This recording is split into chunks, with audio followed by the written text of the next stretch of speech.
darles la bienvenida a este taller Panorama Económico y Financiero Internacional. El objetivo es compartir con ustedes la visión experta de la coyuntura económica y financiera global y cómo ésta puede impactar en las exportaciones chilenas, vislumbrar también la tendencia que llevan estas dos fundamentales variables, tanto en el corto, mediano y largo plazo.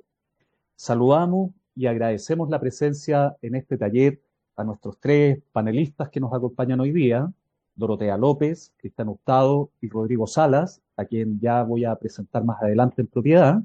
Saludamos también a nuestro director general, Ignacio Fernández, a nuestra directora de Desarrollo Estratégico, Karina Morales, a todos nuestros colegas, tanto en regiones como en la red externa y los que se encuentran aquí a nivel central, y muy especialmente a las empresas exportadoras y gremios que están presentes hoy día y a quienes nos debemos y para quienes realizamos estas actividades. Para dar inicio entonces a este taller, los voy a dejar con el director general de ProChile, Ignacio Fernández, que nos va a dar un saludo de apertura. Ignacio, por favor.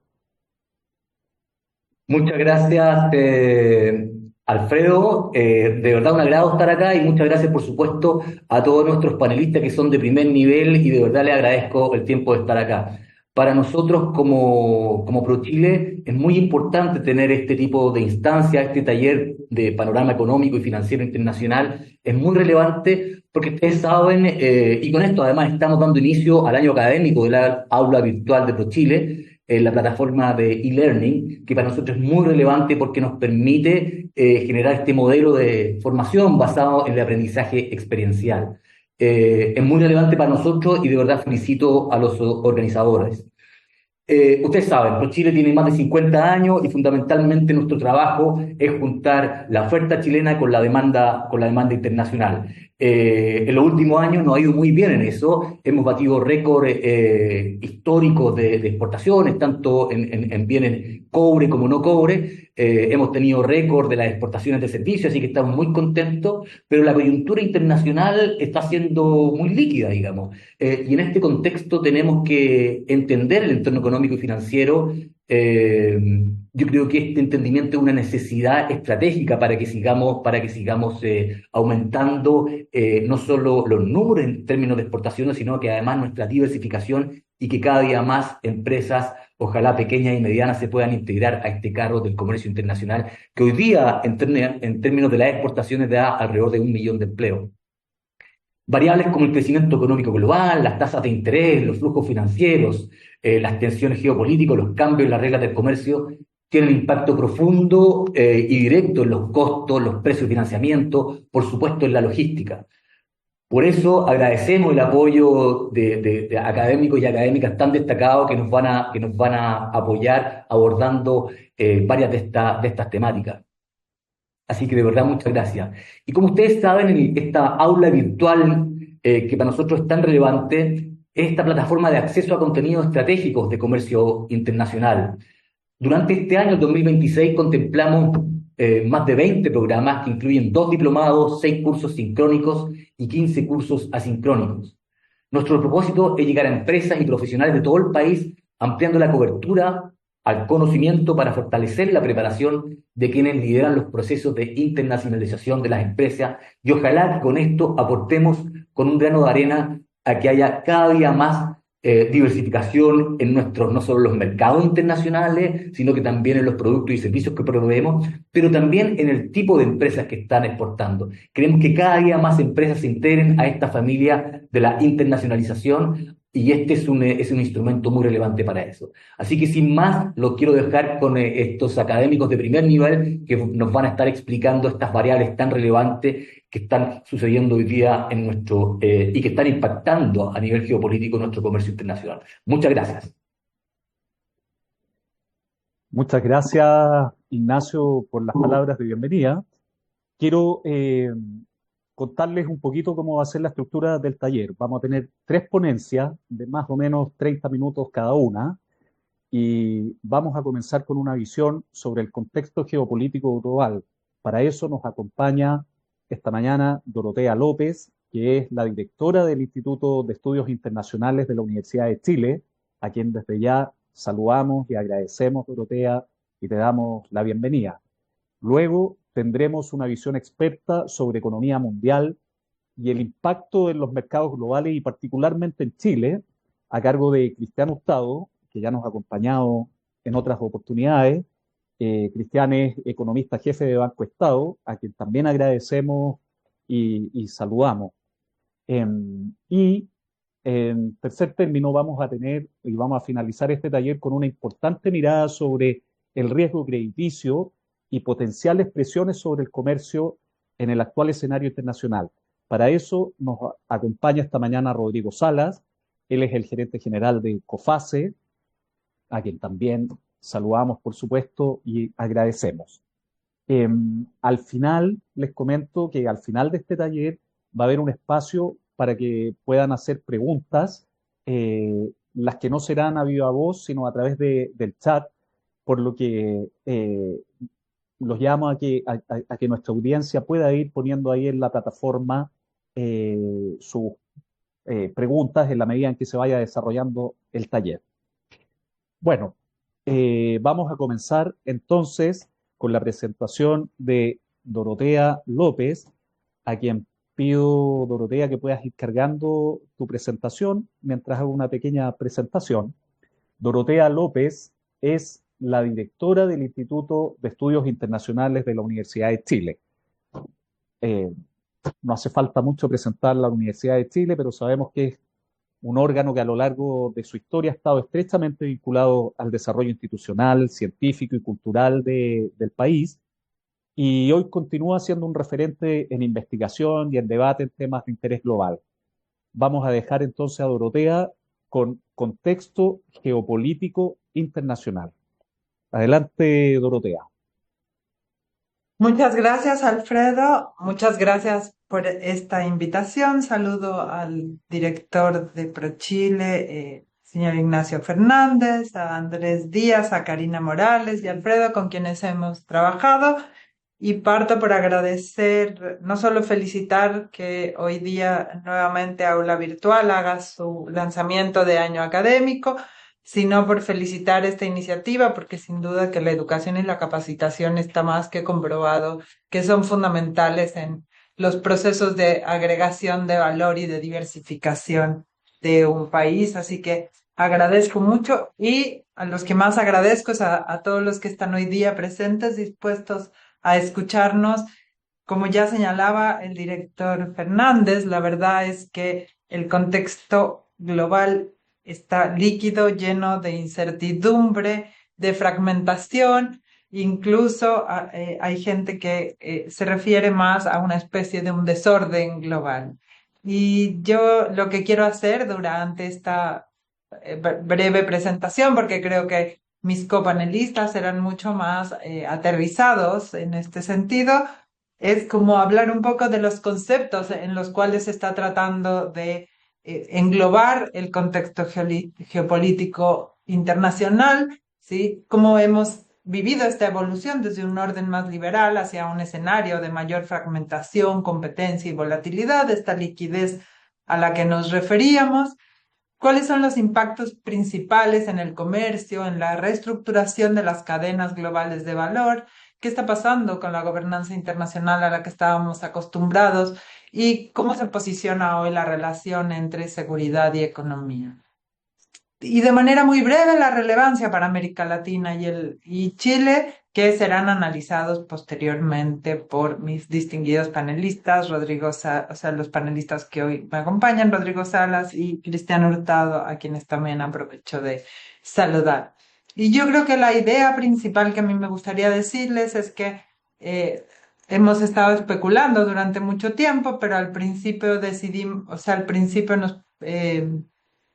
nos parecía que estábamos viviendo una crisis coyuntural, y claramente no es una crisis coyuntural, sino que estamos en una transformación bastante más profunda, que es una transformación del sistema internacional, de ese sistema que nosotros estábamos acostumbrados, donde había una serie de reglas, donde el orden liberal perdió esa capacidad de organizar ese sistema internacional, donde la geopolítica y la geoeconomía no es que sean un concepto nuevo ni aparezcan, pero sí vuelven a ser principalmente, vuelven a tener una intensidad muy importante y se vuelven el centro de la toma de decisiones, lo cual impone nuevas presiones para América Latina y para Chile, que sin duda vuelve a presentar este debate que lleva mucho tiempo sobre la necesidad de diversificación, inteligencia estratégica y resiliencia, que es para lo que estamos hoy día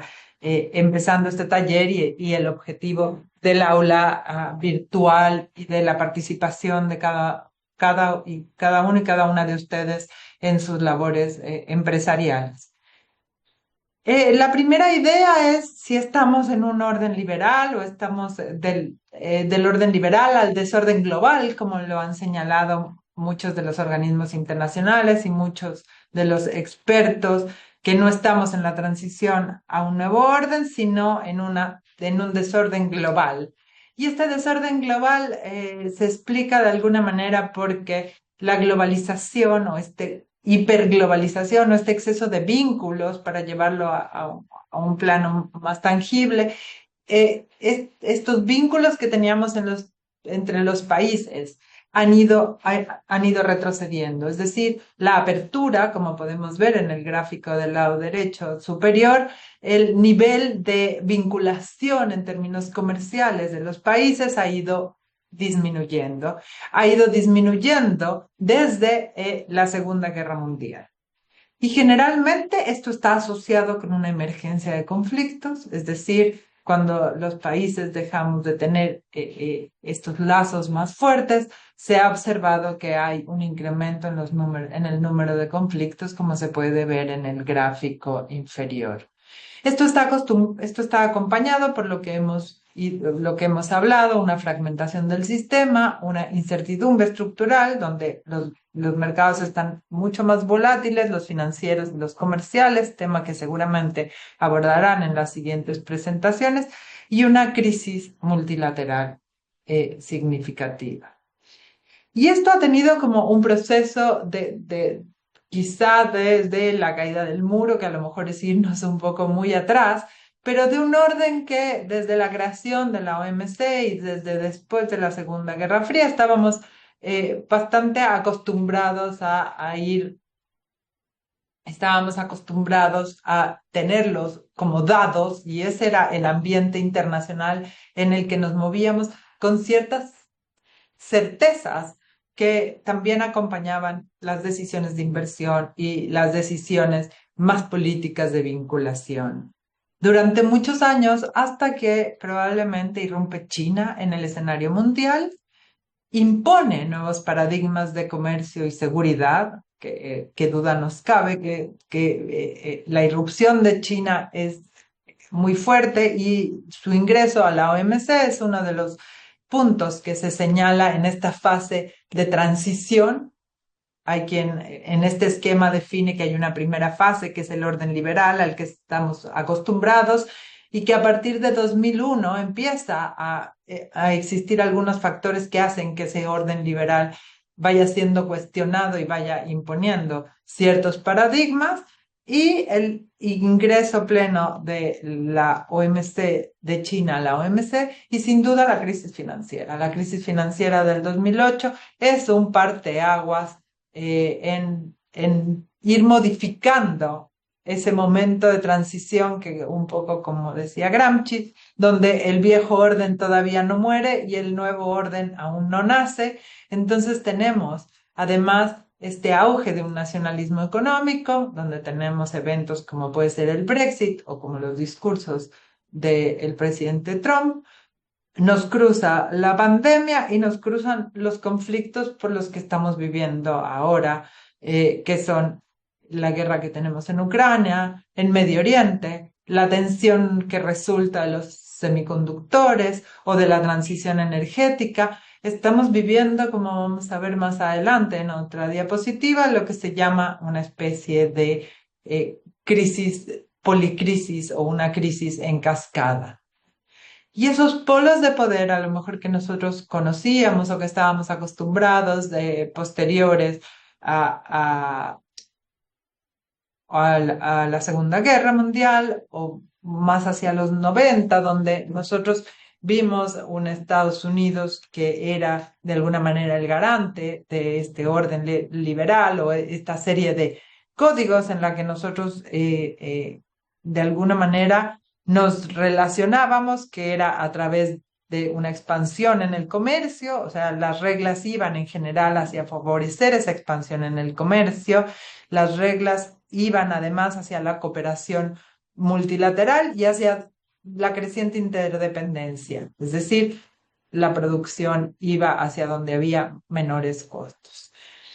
Estos polos de poder que de alguna manera mantenían el tablero global o tenían esta distribución geopolítica mundial, tienen una estructura hoy día que es distinta. Sí, Estados Unidos, lo que se llama una hegemonía declinante, China, una potencia en ascenso o bastante más presente que en ascenso, la Unión Europea con sus problemas internos, ¿sí? Al igual que Rusia, y la India como un jugador emergente clave en el cual nosotros tenemos también y hemos buscado también posicionarnos.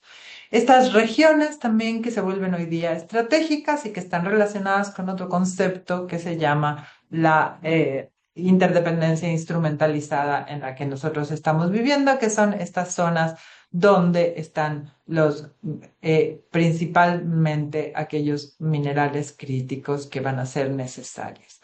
Estos conflictos emergentes sin duda generan incertidumbre, generan esta liquidez de la que hablaba el director, hacen que haya una volatilidad en los precios de energía, alimentos y materias primas, que muchos de ellos son esenciales, y que las expectativas de crecimiento se vean, se contraigan. De hecho, ayer tuvimos por parte de la CEPAL estimaciones de contracción del crecimiento tanto en Chile como en América Latina. Y qué duda cabe de los efectos que hemos vivido con la volatilidad de los precios del petróleo. Y esto tiene que ver con este nuevo concepto que se llama la interdependencia instrumentalizada, que es que de algunas maneras las redes económicas se convierten en armas geoeconómicas, es decir, ya no son necesariamente de cooperación o de búsqueda de destinos donde las cosas puedan ser producidas a menor precio, sino que estamos hablando de un sistema que se tensa, que tiene sanciones económicas, como el uso del sistema financiero como una herramienta de coerción o como los aranceles que estamos viviendo, ¿sí? Y las tecnologías se vuelven fundamentales en esta guerra donde esta globalización que de alguna manera generaba certezas, hoy día genera más una especie de vulnerabilidad estratégica donde lo económico se instrumentaliza para lo geopolítico. No quiere decir que esto esté pasando recién y no pasará antes, pero lo que sí es cierto es que está mucho más intensificado y lo vemos en los semiconductores, en las tierras raras, en la energía, en el petróleo. O sea, tenemos ejemplos evidentes de todo esto. Y esto acompañado de una crisis del debilitamiento de las instituciones globales que fragmenta la gobernanza internacional. Es decir, tenemos un debilitamiento de la Organización Mundial del Comercio, que había establecido ciertas reglas bajo las cuales los países estructurábamos medidas que para nuestras empresas eran importantes, como los aranceles, la facilitación del comercio, etcétera. Sí.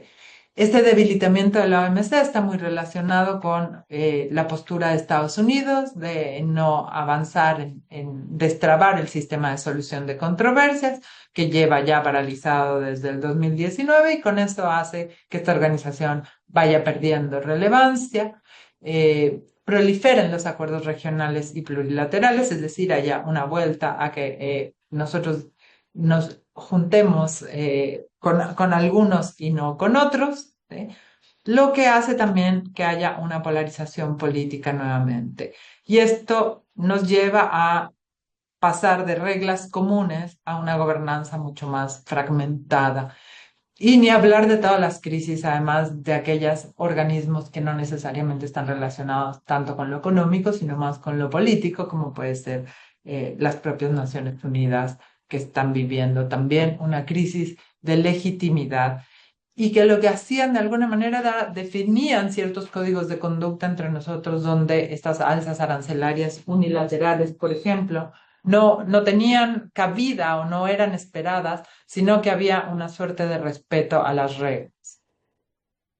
Como yo les decía, esto se enfrenta a un concepto que se usa en el Foro Económico Mundial, que es la policrisis, que lo que señala es que nosotros lo que sí estamos viviendo en este momento, a diferencia de otros momentos de la historia de la humanidad, son una serie de interacciones no lineales entre la crisis climática, ¿sí?, la crisis sanitaria, la crisis financiera y la crisis geopolítica. Es decir, se vuelve un entorno más complejo para gestionar y sin duda se vuelve un entorno mucho más complejo para gestionar para las empresas y sus decisiones de inversión a corto y mediano y largo plazo, ¿sí? Una crisis sanitaria por las pandemias y los sistemas de salud, ¿sí? Una crisis geopolítica donde estamos viviendo sanciones y fragmentación, y una crisis financiera por la volatilidad de los mercados. Y si hoy un día revisa las estadísticas y las encuestas que hace el Foro Económico Mundial, se da cuenta que una de las mayores preocupaciones es la crisis climática y el futuro de las crisis climáticas, al menos en los individuos. Y esto, el problema que tiene es que las crisis ya no son aisladas, es decir, no tenemos solamente una crisis del clima, sino que tenemos este escenario más complejo donde las crisis se agudizan. Y esto ha reconfigurado las cadenas globales de valor, es decir, ha reconfigurado la forma en que nosotros entendemos cómo nos vinculamos o cómo se comportaba de alguna manera el comercio. Y han aparecido nuevos conceptos. Antes nosotros teníamos muy claro que uno producía, o las grandes multinacionales producían donde les era más barato, y estábamos entendiendo como una lógica más bien puramente económica, de eficiencia económica, ¿sí? Y sin embargo, hoy día hay como un retroceso o un regreso, ¿sí?, en la relocalización. Quizá menos acelerado de lo que se esperaba, pero se está relocalizando la producción a países más cercanos, a aliados geopolíticos, ¿sí?, y a distintos factores por los cuales uno relocaliza sus cadenas, que son más la seguridad nacional, la resiliencia y la geopolítica. Y esto generando además programas de política industrial o de beneficios, como lo quieran llamar, de incentivos para producir dentro del territorio algo que nosotros no estábamos acostumbrados a ver, como son el Inflation Reduction Act de los Estados Unidos, que son programas donde si tú produces dentro de los Estados Unidos en ciertas industrias, tú tienes beneficios, ya sea tributarios o de algún tipo de apoyo. Esto con una crisis relativa en la confianza en la democracia, más que propiamente en la democracia, una baja confianza en los partidos, y esto que también genera una suerte de incertidumbre que se vuelve muy determinante. Y esto, para ir terminando, tiene los dos canales por los que Chile se ve afectado. Todo este escenario global más complejo, más incierto, más líquido, y tiene que ver con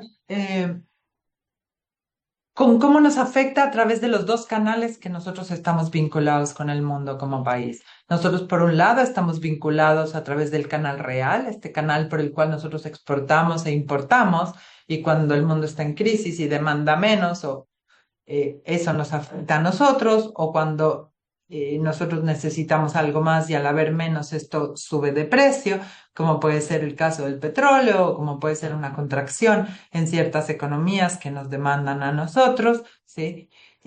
A través de las exportaciones y las importaciones, que son el canal real, o a través del canal financiero, que es este canal que hoy día está más volátil. Y eso también hace que esta incertidumbre genere volatilidad, depreciación, y haya aumento en los riesgos país.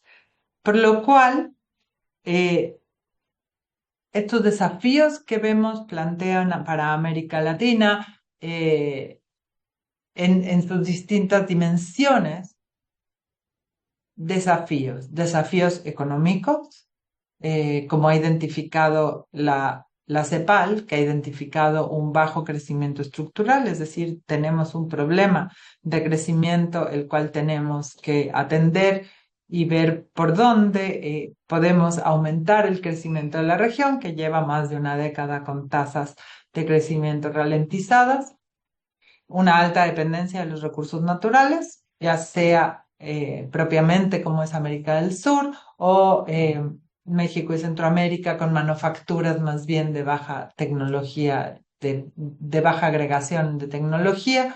Hay desafíos sociales como la desigualdad, las crisis migratorias y el rezago educativo. En términos de los desafíos en la dimensión social, los desafíos multidimensionales que vimos antes, como son este retroceso en la confianza en la democracia o el crimen organizado, ¿sí?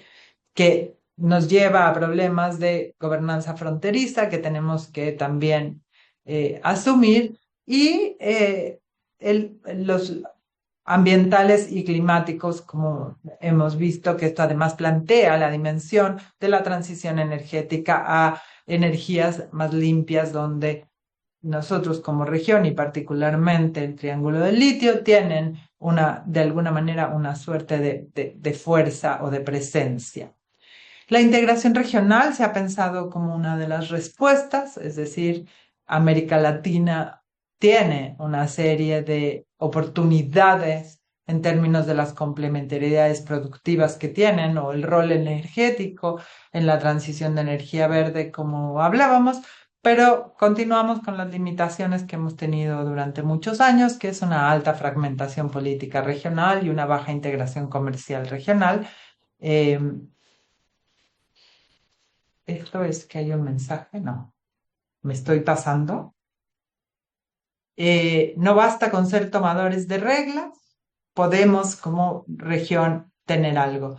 Y Chile tiene unos distintos desafíos y oportunidades en la política exterior, como ya lo planteaba el director, tenemos el desafío de agregar valor, de diversificar, de ir creciendo en las cadenas globales de valor con las oportunidades que nos dan la red de los acuerdos, nuestro liderazgo en minerales críticos, la potencialidad que nos da el nearshoring y nuestra posición frente a Asia. Espero no haberme excedido el tiempo, Alfredo, y agradecer mucho nuevamente la posibilidad de plantear este escenario que, si bien puede parecer un poco catastrófica la presentación, es solamente la identificación de aquellos del contexto y de aquellos desafíos que también el contexto le está imponiendo a la labor de ProChile, sin duda, y a cada una de las empresas. Así que agradezco mucho la invitación y me quedo muy interesada de ver las siguientes presentaciones. Perfecto, Dorotea. Excelente, excelente contexto para seguir abordando este taller en lo que en los temas económicos y financieros en los que vamos a entrar ahora. Así que muchas gracias por tu presentación. Vamos a continuar entonces con Cristian Hurtado, a quien le pido que pueda ir cargando su presentación. Cristian Hurtado es el economista jefe de Banco Estado. El Banco Estado, como sabemos, es el único banco comercial del Estado de Chile que cuenta con una gran cobertura nacional y que ha contribuido de manera importante a la bancarización en Chile. Trabaja mucho con las pymes, además, que nos interesa mucho. Vamos a dejar entonces a Cristian con Economía Mundial e Impacto en Chile. Cristian, por favor. Muchas gracias, Alfredo, y muchas gracias por esta invitación. Para mí es un agrado estar con ustedes. Y agradezco a la profesora Dorotea López por el contexto que acaba de dar, porque me facilita muchísimo la explicación económica de lo que está ocurriendo hoy. Esto va a ser mucho más coyuntural, mucho más de visión de corto plazo, eh, más que de mediano largo, así que el contexto que acaba de dar para mí es fundamental. Vamos porque estamos en una situación de tensión. Yo sé que en economía eh, vivimos en eso, vivimos en esta constante tensión de, de- de- de- del contexto, tanto de corto como de largo plazo, en los mercados financieros, pero voy a ocupar también la palabra tensión en el sentido ya más filosófico entre lo que debiese ser a lo que estamos viendo. O sea, esa tensión que estamos viviendo tiene que ver mucho con lo que ocurre en este contexto. Fíjense cómo son las proyecciones de crecimiento. Ayer, como decía la profesora Dorotea López, salieron los datos de la CEPAL, más bajos en de la proyección que se tenía antes. Les quiero mostrar lo que se tenía en enero de este año por el Fondo Monetario Internacional. Me voy a enfocar en el año 2026 a nivel mundial. 3,3%. Ese era el crecimiento mundial que se tenía el, eh, el Fondo Monetario en su actualización anual de enero, y la semana pasada sacó una nueva proyección. Ya ellos sacan dos proyecciones globales, una en abril, la otra en octubre. El dato, fíjense que es 0,2% más bajo en su crecimiento. Y para dimensionar lo que estamos diciendo, o sea, esa baja de 3,3 a 3,1, ese 0,2, por cada 0,1 de crecimiento mundial estamos hablando de 100.000 millones de dólares por cada 0,1% de crecimiento. O sea, nos acaban de bajar un crecimiento mundial de 200.000 millones de dólares, solo en esta tensión que estamos viendo, en este conflicto que estamos viendo en el estrecho de Hormuz. Lo voy a enfocar en eso, pero también está el estrecho del Mar Rojo que traslada el 30% de los containers a nivel mundial. O sea, el estrecho de Hormuz pasa, y esto ya ha salido infinidad de veces en la prensa, el 20% del petróleo mundial. Bueno, el estrecho que queda ahí en Yemen, también ha bajado mucho el ritmo del, tra- del- del paso de los barcos con container, y eso también ha tensionado, por otro lado, el intercambio de mercancía o de bienes en general. Para que dimensionemos, estamos hablando de que Chile en un año, con cifra del año 2024, 2025, estamos hablando de que son 370.000 millones, o sea, son 2/3 del PIB chileno, o algo menos de 2/3 del PIB chileno. eh, es lo que vamos a dejar de crecer a nivel mundial. Y para que nos hagamos otra idea con respecto a lo que está ocurriendo con el petróleo, por los cálculos que se tienen, que por cada $10 de aumento o disminución, en este caso de aumento del precio del barril de petróleo, el, el mundo deja de crecer, o el impacto anual en el crecimiento mundial está entre 0,1 y 0,3.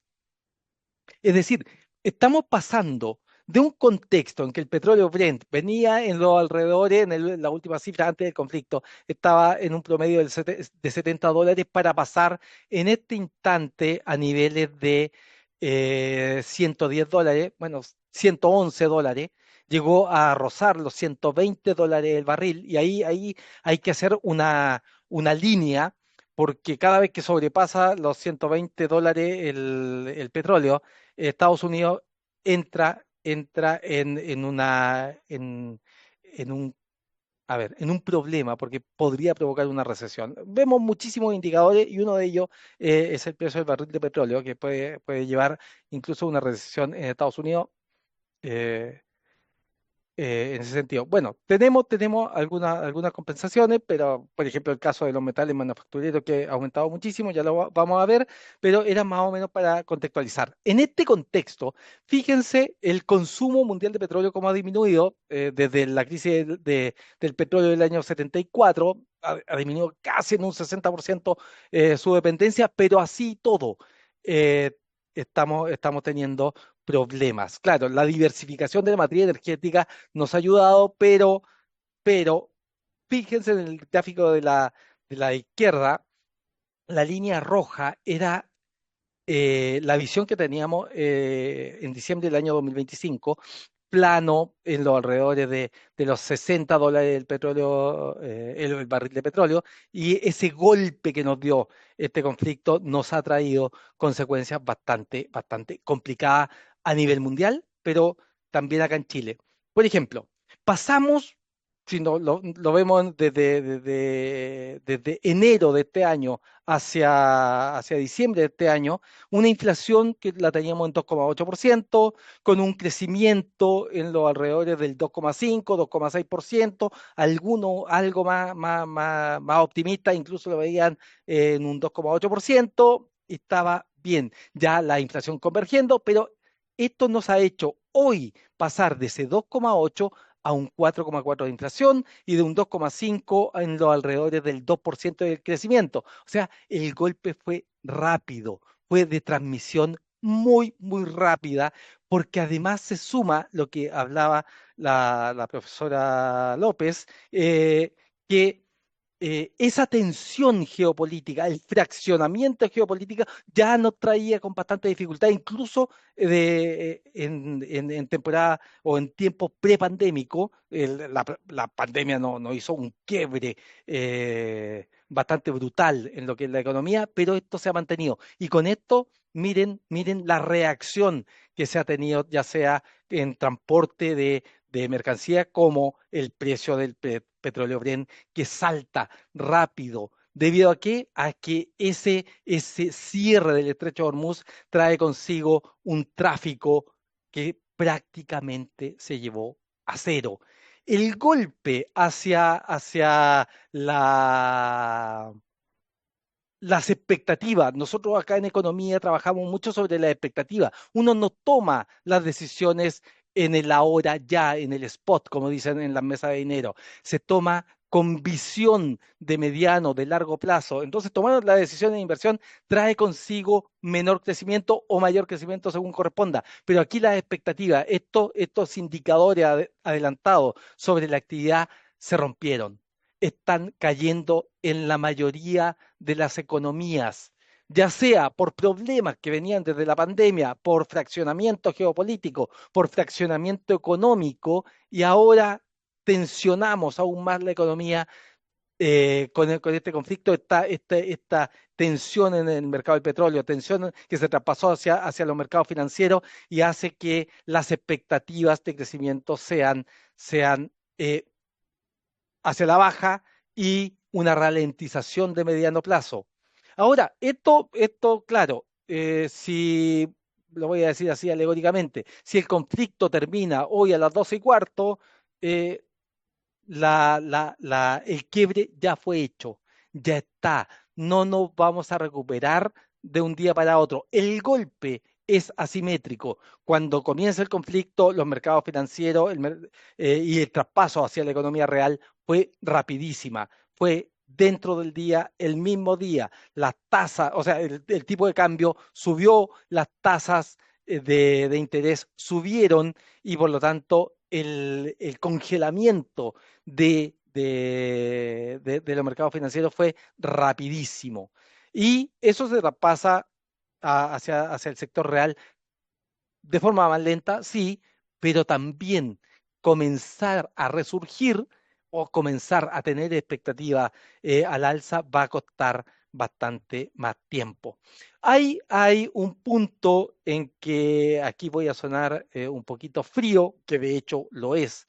No va a beneficiar a los países productores de materia prima, particularmente de metales manufactureros, porque la inversión tiende a subir. la inversión en el sector, por ejemplo, en el sector minero. La demanda por energía ha aumentado, la demanda por cobre en particular ha aumentado, ya sea por el sector defensa como por el sector energía, y ni hablar de todo el sector tecnológico que ha estado tirando el carro hace ya bastante tiempo. Me voy a saltar alguna, porque ya la he hablado, pero la tensión sigue y esa tensión nos va a traer problemas porque les comentaba, las reacciones asimétricas, las buenas noticias las tomamos con bastante distancia, pero las noticias malas las absorbimos bastante rápido. Este es un indicador bastante poco conocido, pero que tiene que ver con esta tensión, este miedo que tiene el mercado, en el petróleo. Generalmente uno puede ver este indicador en los alrededores del 40 puntos, 45 puntos, es algo normal. Pero llegó a los 70, de hecho sobrepasó por mucho tiempo los 70, ahora se acerca mucho hacia estar en los alrededores del 90 y eso tiene que ver con esa tensión, ese miedo y esa absorción de noticias negativas que se traspasan rápidamente al mercado. Este gráfico representa eso, representa en cuánto estoy comprando el petróleo en el spot, en el ahora ya, en la transacción física inmediata, y estoy hablando de mercado mucho más desarrollado, con respecto a lo que se espera en un mes más. O sea, estamos hablando de que generalmente en un periodo medianamente normal, los diferenciales eran mínimos. $2, $3. Ahora estamos hablando de 15, $20 de premio por riesgo y estamos hablando de un contrato spot, de transacción inmediata a un futuro, que estos futuros, el que estoy mostrando en la gráfica, es de un futuro de compra a un mes. O sea, en 30 días estoy cobrando una prima por riesgo de $20. O sea, subió 10 veces lo que estábamos acostumbrados a ver. Ahora, ese traspaso de esa tensión que acabamos de ver, no solo es sobre el petróleo o sobre el gas natural, también tiene que ver con los fertilizantes utilizados a nivel mundial. Esa tensión se traspasa de inmediato hacia alimentos. Los fertilizantes subieron, pero así también los costos de transporte de ellos. Y por lo tanto, como dijo la FAO, eh, el índice de alimentos que había estado bajando comenzó ya a subir y esto no se va a detener debido a que el trasvasije de los mayores costos se hace en los meses que vienen, en los meses venideros. Ahora, si esto lo vemos desde la perspectiva también, desde los mercados financieros, a los periodistas les gusta los titulares y vender, claro, pero se le llama el índice del miedo. Y este índice del miedo, que le dicen los periodistas, que no es más que la volatilidad del mercado, ha subido, y fíjense que ha subido incluso a niveles que teníamos en pandemia.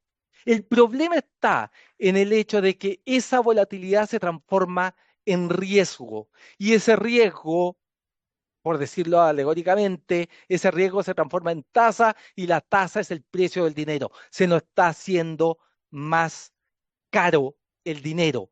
Han aumentado las tasas, han aumentado, y lo que es peor, la curva completita, la curva entera de estructura de tasas de interés ha subido producto de esta sobretensión que estamos viviendo, de esta mayor volatilidad en todos los mercados. Cuando íbamos a una inflación que estaba convergiendo al objetivo de los bancos centrales, ya sea eh, de países desarrollados como de países emergentes, viene este shock y nos hace subir. Les comenté el caso de Chile, que pasamos un 2,8 que está por debajo del objetivo, a un 4,2 que está 4,2, 4,4, que está muy por sobre el objetivo, 120 puntos, 140 puntos sobre el objetivo del Banco Central. ¿Qué ocurre? ¿Qué ocurre con este nuevo quiebre? Es que los bancos centrales ya no están hablando de bajar tasas, sino que están hablando de una mantención e incluso una subida para contener esta presión inflacionaria. Y eso trae un problema, porque nuevamente, como la economía se ha estado deteniendo, con una inflación alta ya se está hablando por algunos analistas de estanflación. Y parar una estanflación es bastante difícil, porque si subo la tasa para contener inflación, hago caer la actividad. Si bajo la tasa para aumentar la actividad, hago subir la inflación. Entonces, manejar esto tiene costos mayores a lo que se tenían. Por ejemplo, voy a dar un ejemplo que desde el mundo de la política, y ustedes, las personas que alguna vez me han escuchado, siempre digo que las decisiones técnicas se supeditan a las decisiones políticas. Es políticamente poco presentable decir vamos a subsidiar a la oferta agregada en desmedro de la demanda agregada. Traducción es, le vamos a quitar plata a la familia, bonos, transferencias a la familia para subvencionar la actividad. Y eso suena políticamente incorrecto, pero es una forma y tratar de presentarlo de alguna forma para poder impulsar la economía tiene esos costos. Lo vivimos, lo hemos vivido. Lo vivimos en la crisis del 82, en la crisis del petróleo, ni hablar del 74, lo vivimos en la crisis de crédito del 82, 83, lo vivimos en el año 2009, lo vivimos en el año 97, 98 a nivel mundial. Esas tensiones traen consigo costos en la economía real y sobre todo en el consumidor final. Dicho eso, hay una disonancia del cómo es esto de que estamos hablando de una estanflación cuando los rendimientos bursátiles están subiendo, pero claro, siguen en máximo, van a seguir en máximo, pero porque ya se vislumbra una salida. Los mercados bursátiles están diciendo eso. Claro, aquí hay un efecto contable, las bajas tasas que se tenían previstas en los mercados desarrollados, mucho del sector tecnológico que sigue impulsando el carro de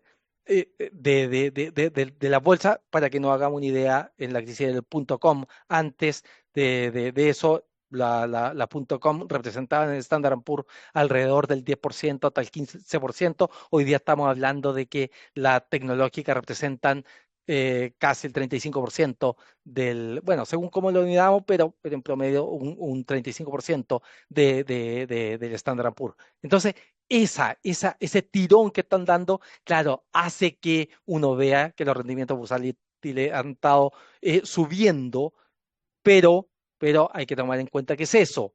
Ojo, ojo con eso. Y si lo vemos, porque aquí tendrían que desaparecer esos efectos bursátiles contables en los rendimientos de las acciones, las monedas se han estado depreciando en favor del dólar. Un dólar que ya venía debilitado. No es el dólar de los años 90 lo que tenemos ahora. La reserva de dólar que llegaron reservas de los bancos centrales a nivel internacional, eran sobre el 80%, ahora estamos incluso bajo el 50% de reserva en dólares, a favor de oro, a favor de otra moneda, euro, yen y bueno, no la voy a nombrar todas, pero para que nos demos una idea que a pesar de eso, el dólar ha vuelto a tomar ese impulsito dado este conflicto.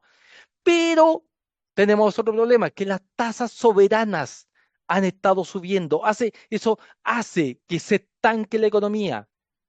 Más o menos acá en Chile, esta alza se demora, alza o baja, cualquier movimiento de tasa, se demora entre 6 y 9 meses en hacer efecto. O sea, nos queda otro techo por seguir. Si el Banco Central, que había estado bajando las tasas, ya lo estábamos viendo en los créditos de consumo, en los créditos comerciales e incluso en los hipotecarios, ahora eso ya se está diluyendo producto del efecto de este conflicto en la estructura total de tasas.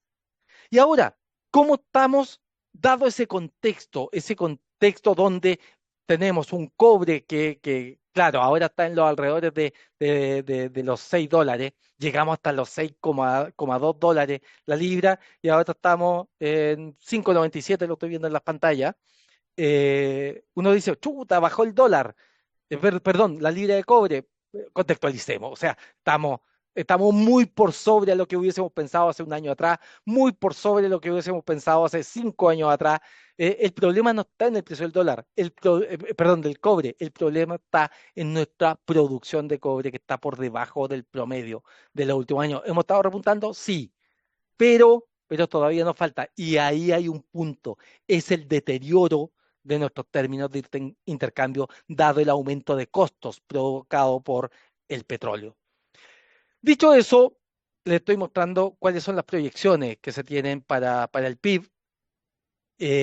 ¿Va en mejoría? Sí, pero mucho de demanda interna, mucho de un posicionamiento nuevamente de materias primas, en particular minería.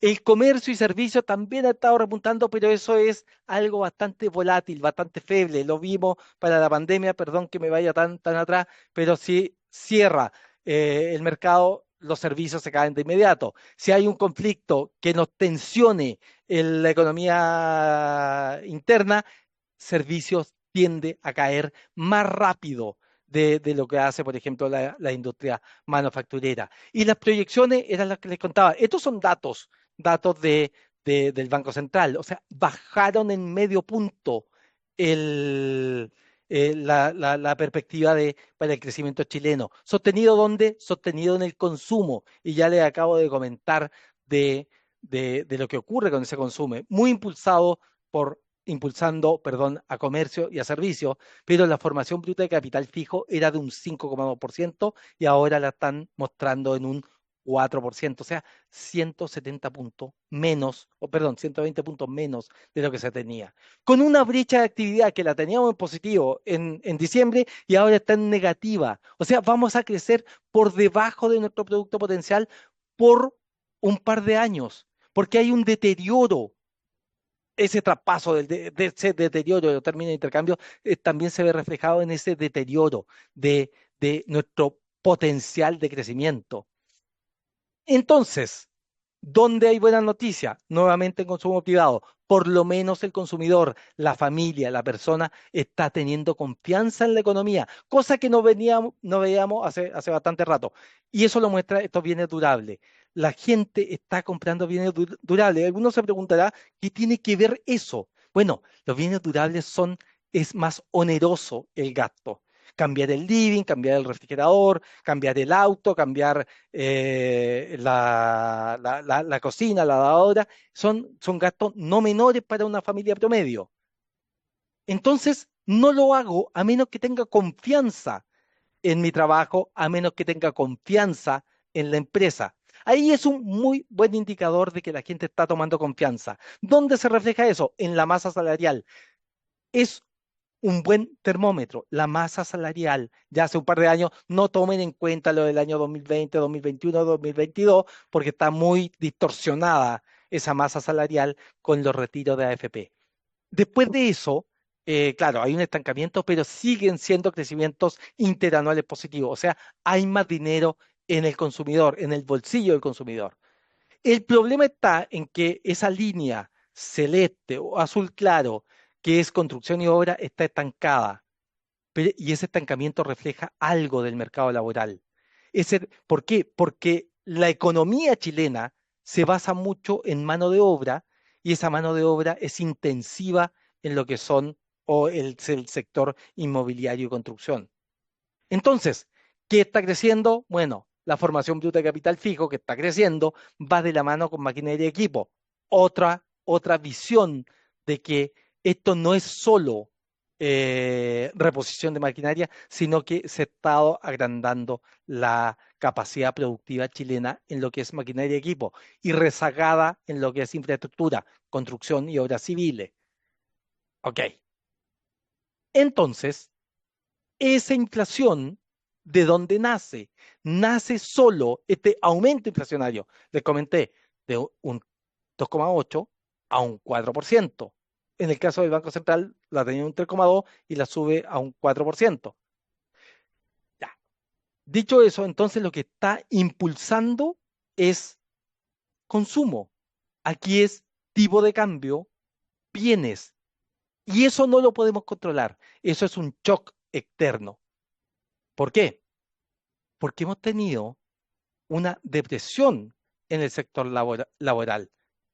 Esa depresión, a ver, de ya años que estamos por sobre el 8%, hay 2 puntos, que fue un 7,8, un 7,9% de desempleo. A mí personalmente no me gusta ver el desempleo porque ahí hay dos fuentes de variación, que es la fuerza de trabajo y la ocupación, pero la creación de empleo, el gráfico de la derecha, muestra esa baja en la creación de empleo. El punto aquí está en que la economía, el potencial de creación de empleos de la economía eh, es, debiese haber sido mayor de la creación real. Ahí tenemos esa línea suave que está creciendo muy lejos de la creación real de empleo, de lo ocupado. ¿Dónde entonces cuadra con este aumento de la masa salarial? En los asalariados. Ellos sí llegaron a su tendencia. ¿En desmedro de quién? De cuenta propia. Entonces, la creación de empleo se está explicando no por el hecho de si hay más empleo o no, sino que del traspaso de cuenta propia hacia asalariado, lo cual también es una muy buena noticia. El, las personas están encontrando trabajo y por lo tanto la creación de empleo que mide el INE, que es, ¿usted trabajó la semana pasada a lo menos una hora remunerada? La respuesta es sí, ya sea en cuenta propia como en asalariado, pero los asalariados ganan en promedio, ganan más. El problema está en que eso trae consigo que el índice de avisos laborales del Central sí haya estado estancado. Y ahí tenemos un problema. Todavía nos queda ese repunte producto de que después de una crisis, lo que se producía en 100 con 10 personas, ahora se produce lo mismo con 8, y el salto todavía para seguir la contratación, todavía nos queda un buen trecho por hacer. Dicho eso, en virtud del tiempo, dicho eso, la posibilidad de lo que teníamos anteriormente de baja de tasa se diluye. Ya no está, ya la convergencia inflacionaria la vamos a tener que dejar para el año 2027 y por lo tanto se va a hacer muy difícil baja de tasa para impulsar la economía, para impulsar el empleo. Lo que nos queda es una trayectoria plana en la TPM. Ayer, de hecho, el Grupo de Política Monetaria salió diciendo precisamente eso. Nosotros la tenemos recién, una posible alza en marzo del 2027, porque otra cosa sería perjudicar la economía. Y perjudicar la economía es no solo crecer menos, sino que crear menos empleo. Entonces, el Banco Central lo tiene muy interiorizado y por lo tanto baja de tasa para impulsar la inflación, que generalmente la pagan los quintiles más desposeídos, tampoco lo puede hacer, no puede bajar la tasa, pero tampoco puede subir tasa por este deterioro en el sector laboral, deterioro en la actividad. Con un tipo de cambio que si llegásemos a bajar la tasa, obviamente se va a deteriorar el tipo de cambio real, pero también se va a deteriorar esta capacidad productiva. ¿Y todo esto redunda en qué? Redunda en, nuevamente, tasas altas o que lo que había estado bajando ahora se va a estancar e incluso va a subir un poquito en los próximos meses con un deterioro evidente en el stock de colocaciones. Y suena lógico, mayor tasa, menor consumo. Es una de las formas que tiene el Banco Central de controlar también esta inflación. Esta en la encuesta de expectativas económicas del Banco Central. Está muy parecida a lo que nosotros tenemos en todo caso, pero ya estamos todos más o menos de acuerdo que vamos a estar en la vecindad del 2%, pero va a ser algo transitorio si es que el conflicto no dura mucho más. Nuestros cálculos son mediados de marzo, perdón, de mayo, principio de junio, ya si termina en ese espacio temporal, eh, podríamos tener esta cifra. Si se alarga, claramente el deterioro va a ser más evidente. Estimados, eso era lo que les quería contar. Tenía el cronómetro aquí apurándome y Alfredo, Mu- sí, lo dejo a usted. perfecto. Muchas gracias, Cristian. Excelente presentación. Como nos tienes acostumbrado, seguramente ya estaremos acumulando algunas preguntas de nuestra audiencia y vamos a pasar entonces a nuestra siguiente presentación con Rodrigo Salas, a quien le pido que pueda ir cargando desde ya su presentación. Rodrigo Salas es CEO de Coface. Coface es una compañía francesa que es líder mundial entre las aseguradoras de crédito y es uno de los pioneros en servicios de información empresarial. Lleva más de 75 años en el mercado y opera en más de 100 países. Vamos a dejar entonces a Rodrigo con el riesgo crediticio y potenciales presiones sobre el comercio en el actual escenario internacional. Rodrigo. Muchas gracias, Alfredo. Solo para confirmar si se escucha bien y pueden ver la presentación. Sí. Ok.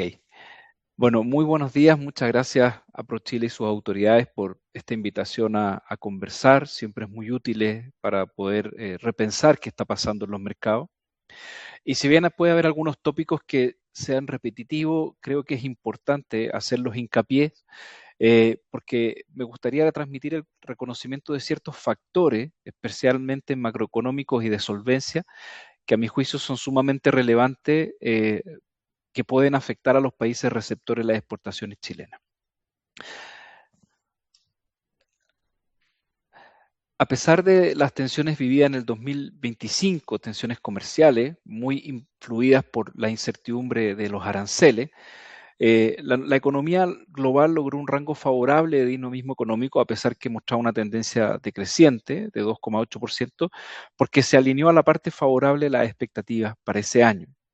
Y nos dejó ciertos aprendizajes, por ejemplo, la resiliencia de la globalización, que hoy día pareciera en cambio por las fragmentaciones, pero fueron resistentes los países por esta globalización, y también la adaptabilidad de las empresas, especialmente aquellas que tenían un foco de negocios internacionales, es decir, tenían al mundo como su mercado. Si bien el crecimiento global se ralentizará durante el 2026, este se mantiene estable para estar en un escenario de alta presión. Y esa presión es especialmente geopolítica, a nuestro juicio. Por tanto, lo que pueda pasar en los ajustes futuros a esta percepción de crecimiento del orden de 2,6% que tiene COFAS para el crecimiento de PIB mundial, dependerá básicamente de cuánto se alargue el conflicto. Y obviamente no tenemos esa respuesta, pero eso provocaría ciertos ajustes potenciales. A pesar de que se ajuste o no la proyección de la variable de crecimiento, a mediano plazo continuarán persistiendo los riesgos geopolíticos. No se van a acabar con una solución momentánea al conflicto, seguirán abiertos. Y también aquellos financieros y sociales, como mostraremos en algunas diapositivas más adelante. Entonces, este menor dinamismo económico va a ser extensivo a la mayor parte de las economías desarrolladas y a aquellas que también tienen una alta injerencia global. En tanto, el grupo de economías emergentes, excluyendo a China, enfrentarían un escenario más plano de crecimiento de actividad, al igual que Estados Unidos, que incluso podría crecer, sostenido principalmente por su consumo interno. Y China e India, dos actores extremadamente relevantes en el concierto internacional, si bien van a registrar una significativa baja en la proyección de dinamismo económico, es India que todavía mantiene un nivel de crecimiento promedio muy por sobre los promedios de los mercados, proyectando nosotros un crecimiento de PIB de 6,1% para el 2026, reafirmando que va a ser un motor para el desarrollo y el motor del desarrollo asiático, manteniendo dos variables importantes, una robusta demanda interna y políticas públicas pro crecimiento. Si nos remontamos un año atrás, los análisis hacían prever una fuerte disminución del comercio mundial cuando partió el ruido por los aranceles y la ofensiva de parte de Estados Unidos. Los mercados pensaron que iba a haber una contracción muy marcada en los comercios internacionales y estos argumentos de Estados Unidos que llamaba reciprocidad inicialmente en temas arancelarios también tenía un claro foco geopolítico. Esta presión o esta disminución potencial del comercio mundial no sucedió y por el contrario, el comercio mundial de mercancías se aceleró durante el 2025 con un alza del orden de 3,9% versus el año anterior que fue de 2,9%. Si bien hay alguna explicación en gran parte por la anticipación de compra de Estados Unidos o de industrias norteamericanas en medio de los anuncios de aranceles para sobreestoquearse, el 2025 también mostró una fortaleza en la reorganización de los proveedores y así también la absorción de las variaciones de costo por parte de los productores norteamericanos. Entonces, además del dinamismo de los países emergentes de Asia, el comercio mundial se ha visto respaldado por la recuperación del comercio exterior japonés, que creció el año pasado, y de una forma más limitada, pero también positiva de la zona euro, que mantiene perspectivas de crecimiento económico muy ajustadas en los rangos de 1% inferiores. ¿Qué podría pasar o qué esperamos para el 2026? Bueno, vemos una alta probabilidad de que la desaceleración que se esperaba para el 2025 en este escenario de aranceles más estable se materialice en parte el 2026. Ya veíamos una última parte del año 2025 con efectos importantes de crecimiento o presiones sobre el comercio. Pero veremos dos matices que son importantes de destacar. Por una parte, el efecto medio de los aranceles está muy por debajo de las incertidumbres iniciales. Y también preveemos una reducción en los transportes en el costo de los transportes marítimos. Sin embargo, esa la dejo abierta porque está por verse cuánto podría durar el conflicto del Golfo. Esta diapositiva solo quiero reforzar la idea anterior. En el lado gráfico de la izquierda ven cómo fueron moviéndose con alta volatilidad los anuncios de aranceles por parte de Estados Unidos. Y si se acuerdan, cuando se hablaba que China iba a tener arriba 100%, que México, que Canadá, etcétera. Pero en conclusión, el efecto neto por aranceles fue una tasa real promedio 9,4% hacia fines del 2025. Y eso se muestra en el gráfico de la izquierda con un rápido ajuste a la baja en la mayor parte de los exportadores latinoamericanos. En tanto, el gráfico de la derecha nos muestra un fuerte dinamismo en los mercados que hoy siguen, repito la palabra, globalización, y eso no significó severas disminuciones de las exportaciones de los países, tanto como la medición de cómo crecieron las exportaciones totales versus cómo crecieron las exportaciones hacia Estados Unidos, que están ahí las dos en las gráficas, con excepción de Brasil, que en particular se entrampó en temas mayormente geopolíticos y algunas exportaciones de hierro o productos agrícolas y petróleo que se pueden haber afectado o haber tenido una mayor resistencia por parte de Estados Unidos, pero hubo un efecto mayormente geopolítico. Moviéndonos al componente de precios, que para nosotros es sumamente importante para poder ir visualizando cómo se van a ir moviendo los mercados internacionales o las demandas internacionales, todos los chilenos vimos, sin ser expertos en inflación y viviendo en un país que en los últimos años, incluso décadas previos a la pandemia, no estaba acostumbrado a estas variaciones abruptas de precio, aprendimos de los efectos nocivos que tiene la inflación en nuestro día a día. Reducción del poder adquisitivo, desequilibrios entre oferta y demanda, incertidumbre en las decisiones de gasto, inversión y ahorro, distorsiones de precio y el impacto también en los quintiles más pobres de la sociedad. Desde el término de la pandemia, incluyendo la asimilación de los efectos en productos energéticos y alimenticios que significó el conflicto de Rusia-Ucrania, la inflación empezó a mostrar una abrupta y rápida caída inicial que duró desde la mitad del 22 hasta la mitad del 23 o fines del 2023, dependiendo de los países, pero en general la tendencia de la curva se repetía y había un ajuste acelerado en los niveles de inflación. Sin embargo, desde entonces, desde fines del 23, ya se hablaba de la dificultad o esta lentitud que iban a presentar los países para poder recuperar los niveles prepandemia en términos inflacionarios. Si se recuerdan, para los que estuvieron presentes en la charla de ProChile del año 2024, conversamos este tema y lo llamamos la dificultad de la última milla. Bueno, ello ya traía un track record favorable del 23 a la fecha, y las proyecciones de inflación del 2026 en la mayor parte de las economías, como lo mencionaba Cristian, ya venían alineándose a los objetivos definidos por los bancos centrales o los rangos meta. En Chile, como ejemplo, la inflación en el 2024-2025 cerró en 4,5 y 3,5 respectivamente, alineándose sin mayores dificultades ya en esta última etapa, porque la inicial después de pandemia sí tuvo, al rango meta de 3%, que era lo que esperábamos para el 2026. Y esa tendencia se podía ver en la mayor parte de los países latinoamericanos, exceptuando Brasil, que tuvo algunos temas particulares en inflación y tasa. Pero la mala noticia hoy es que con este conflicto, esta situación va a cambiar. ¿Cómo? Con un incremento en la inflación. ¿Cuánto? Va a depender de la intensidad o la duración del conflicto. Y además de la sostenibilidad de los acuerdos que se logren, porque probablemente durante este año vamos a seguir teniendo temas geopolíticos que puedan afectar al mundo. Fortaleciendo el punto anterior y referente a las dificultades que conversábamos de la última milla, estos gráficos muestran las principales variables que impactan o que son componentes de la estructura de inflación.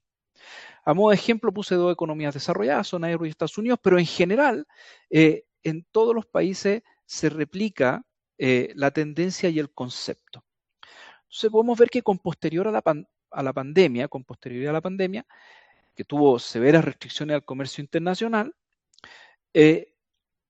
la, entre comillas, normalización del conflicto Rusia-Ucrania, es decir, nos acostumbramos a vivir con ello, pudimos visualizar injerencia en las distorsiones de los precios de energía, las barras azules de alimentos grises y de bienes azules más oscuras, que tuvieron un rápido ajuste, una abrupta caída en el periodo 22-23.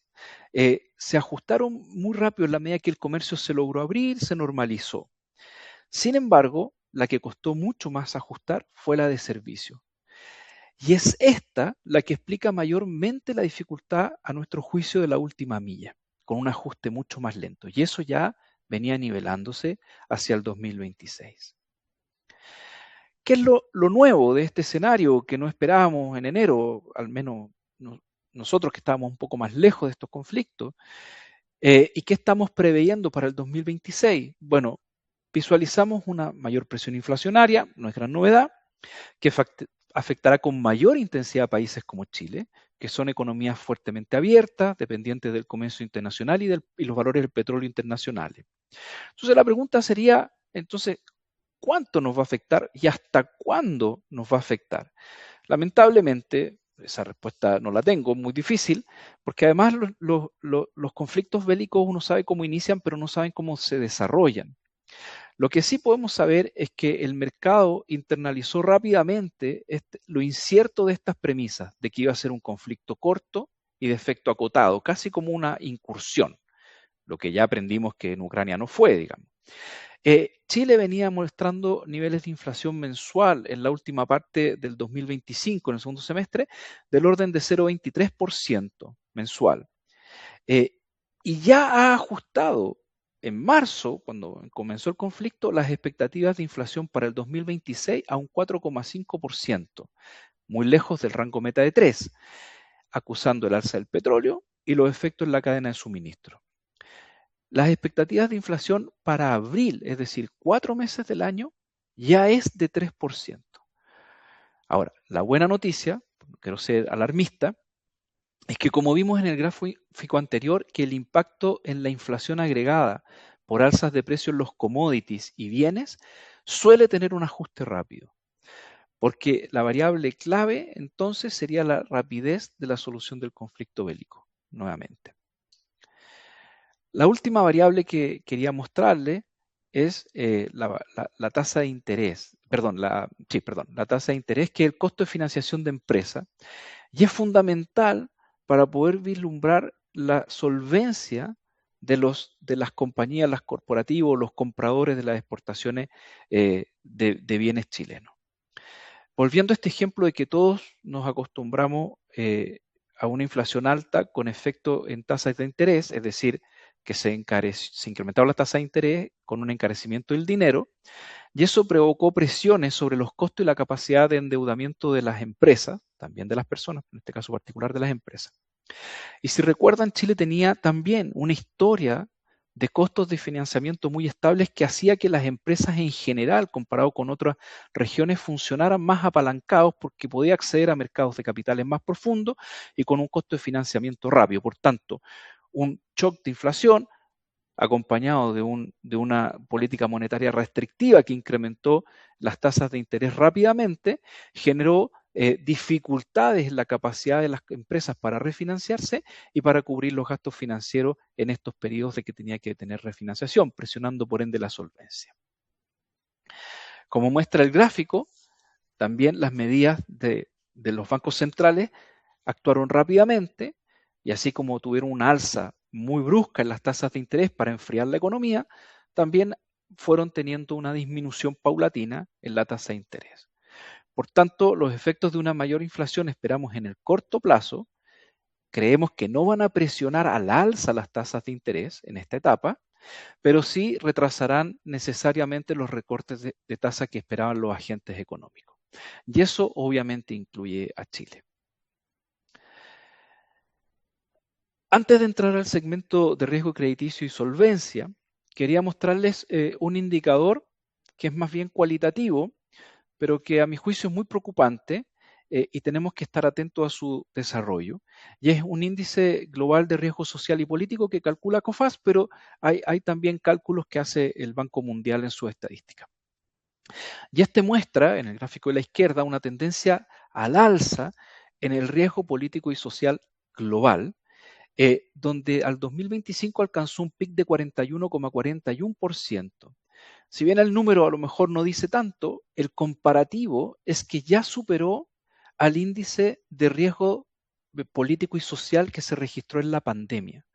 Por tanto, algo está pasando en el mundo que está presionando, además de las variables cuantitativas financieras, macroeconómicas, etcétera, en una sensación de las personas respecto de cómo están percibiendo el entorno de riesgos en el mundo. La variable más significativa y que explica la tendencia creciente de este índice es la violencia o conflictibilidad, enmarcada en la cantidad y facilidad de aparición de conflictos armados arraigados, es decir, que tenían historia y de repente empiezan a aparecer con mayor frecuencia. Eso muestra una alta fragilidad institucional, que se extiende también a la mayor parte de los países, y tensiones sociales intensas, persistentes en los países, que en el último tiempo, me atrevería a decir los últimos 4 años, se han convertido en una normalidad social. Y este es el escenario que enfrentan las empresas para los destinos de sus productos. Vemos un auge en populismos. ¿Cuál es el riesgo? Que hay poca continuidad en las políticas de los países, se dificultan los grandes consensos y hay bruscos cambios de dirección o foco, lo que da inestabilidad. Hay un deterioro en el contexto institucional y de libertades, de expresión, de asociación, de creencia, e incluso en el Estado de Derecho, y potencialmente podemos empezar a enfrentar niveles de inflación persistentes en algunos países, con el riesgo de esta inflación, que ya lo mencionaron. Creerán además que esto afecta a los países en vías de desarrollo, los países desarrollados como que están en una situación mejor, y no es así. En el gráfico de la derecha viene el movimiento que enfrentó Estados Unidos en su nivel de riesgo, que pasó de rangos bajo el 35% a niveles sobre el 41%. Estados Unidos es el país que más deterioró su riesgo político y social, y con niveles de riesgo político y social altos también se encuentra Francia y Estados Unidos. Por lo tanto, no es exclusivo de países en vías de desarrollo. En conclusión, y para dar algo de tranquilidad, esto que les estoy mostrando es el diagnóstico, es para que no desconozcamos que algo está pasando en el mundo en términos de sensaciones más que solamente ratios cuantitativos. El riesgo político y social ha mutado desde perturbaciones temporales que se solucionaban con ajustes rápidos de los gobiernos, subsidios, mayor gasto, etcétera, hacia riesgos estructurales para los países, donde las crisis sucesivas erosionan los las bases o los pilares de la institucionalidad. Y ahí está el pilar, el riesgo principal, la protección de la institucionalidad. Estos ratios se pueden también ver en los indicadores del Banco Mundial de Gobernanza. Ello, combinado con mayores exigencias sociales, han alimentado un descontento generalizado que se traduce en efectos explosivos para los gobiernos, es decir, no son difíciles de anticipar y son muy rápidos. Y podremos discutir entre personas que trabajamos en estas áreas que los números respaldan que hay una disminución de la pobreza, que los números respaldan que hay un mayor consumo de las personas, mayor accesibilidad a bienes, al mundo financiero, pero hay una sensación que no es tan racional de la cual tenemos que estar atentos. Entrando en la parte de la presentación de solvencia, me gustaría ir mostrándole una pincelada respecto de la percepción de los riesgos que estamos visualizando desde lo más general, que son los riesgos países, capacidad de pago de las obligaciones por parte de los países, hasta lo más particular, que iremos pasando a los riesgos por sectores. La percepción de la capacidad del pago de la deuda soberana, el riesgo país, se mantiene ligado al marco macroeconómico, al balance estructural, institucional y gobernanza de los países. Y este mapa que les estoy mostrando no presenta grandes cambios respecto del periodo anterior, por lo tanto no es raro ver niveles de riesgo que son las distintas tonalidades de rosado en los países en vías de desarrollo y las tonalidades más verdes en los países desarrollados. Pero lo que quiero, como podemos apreciar, hay una mayor concentración de colores a nivel global, en los niveles de riesgo un poco más elevados, que son los colores rosados, en los destinos principales de exportación de los productos chilenos, como es Asia, Pacífico y Latinoamérica. Por tanto, tenemos que ir viendo cuáles son estas variables de riesgo que pueden afectarlo. Coincidentemente, las economías más sólidas y desarrolladas enfrentan una capacidad de pago de obligaciones soberanas de menor riesgo. ¿Por qué? Porque en general tienen marcos jurídicos más estables, tienen mayor solidez de las cuentas fiscales, tienen mayor profundidad de los mercados financieros, y eso da capacidad y flexibilidad de endeudamiento para las empresas, y presentan una, entre comillas, mayor fortaleza institucional, a pesar que se ha deteriorado en términos relativos, es bastante más sólida. Esa es la diferencia principal. Los niveles de riesgo, para que manejen mejor la nomenclatura de las clasificadoras de riesgo como Fitch, Standard & Poor's y Moody's, los colores verdes representan los grados de inversión y los colores, las distintas tonalidades de rojo, digamos, representan las economías con un grado más especulativo. Desde los últimos 12 meses hemos visto movimientos de ajuste en el soberano o riesgo país con una tendencia favorable. ¿Qué quiero decir? Que COFAS realizó 7 reclasificaciones de riesgo país, de las cuales 6 fueron al alza, es decir, incluyen un menor riesgo relativo, y solamente una economía, que fue Senegal, tiene una mayor percepción de riesgo soberano. Sin embargo, quiero destacar y contextualizar que África siempre se mueve en rangos de riesgo alto, es decir, va a ser un riesgo alto, un riesgo muy alto, digamos, pero se mueven esos rangos. Y el otro elemento que quisiera destacar es la mejora en la clasificación soberana de Chile y de Ecuador, por ser países latinoamericanos, donde si bien su justificación son distintas, sus fundamentales, ambas tuvieron movimientos favorables que dan una mayor solidez o una tendencia de mejora a la región. Por su parte, Chile ha mostrado una mayor estabilidad institucional, y ahí, por ejemplo, los 2 intentos fallidos de reforma constitucional, que fueron contrapuestas por lo demás, también dio un poco de tranquilidad a la incertidumbre social que se estaba viendo en el país, y también se ha reforzado paulatinamente la confianza de los inversionistas. Hay muchos ejemplos, pero uno de ellos, por ejemplo, es que se quitó incertidumbre al mercado de capitales asociado a la reforma previsional. Ahí se conectaban, digamos, el mercado de capitales con el mundo previsional. Por nuestra parte, lo que estimamos de inversión para los próximos 5 años en el país lo valorizamos en torno a 79.000 millones de dólares, es decir, hay un pipeline de inversión que es bastante atractivo. En el caso de Perú, este mostró una recuperación de su dinamismo económico en una base de comparación muy deteriorada. Venía de una sequía que duró y afectó a la economía de manera importante, sequía en la capacidad de producir energía, y además decisiones clave en pos de reinvertir o revertir las cuentas fiscales deterioradas, la gobernanza y algunas políticas pro crecimiento. Y esto se apoyaba en un espaldarazo que también le dio el Fondo Monetario Internacional a este proceso. En tanto, la parte derecha de la lámina, la percepción de riesgo por los sectores desde la perspectiva de deudores evidenció también una mayor propensión a mejoras en el nivel de riesgo, con solamente dos disminuciones, que fue en Estados Unidos el segmento agroalimentario y en Canadá el segmento de celulosa o papel. Muy rápidamente quiero mostrarles esto para ir que fuese muy visual, digamos. Vemos que en términos generales no ha cambiado mayormente la percepción de riesgos en los distintos sectores y regiones de negocios, pero hacer hincapié en que los sectores que se mantienen más expuestos siguen siendo los de construcción y textiles, que son los rojos más fuertes.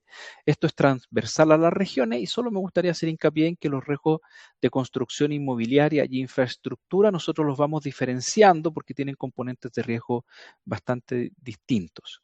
Y los segmentos que presentan riesgos relativos más bajos continúan siendo las áreas ligadas a energía o deudores ligados a energía, tecnología e innovación, farmacéutico y retail.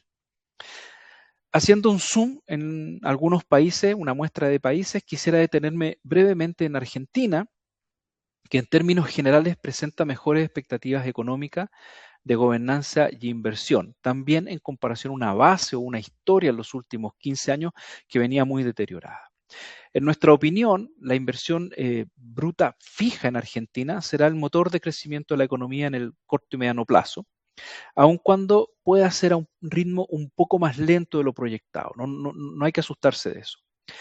Así, la inversión privada será la que va a estar impulsada por empresas nacionales en una primera etapa y con una mayor cautela de grandes conglomerados externos.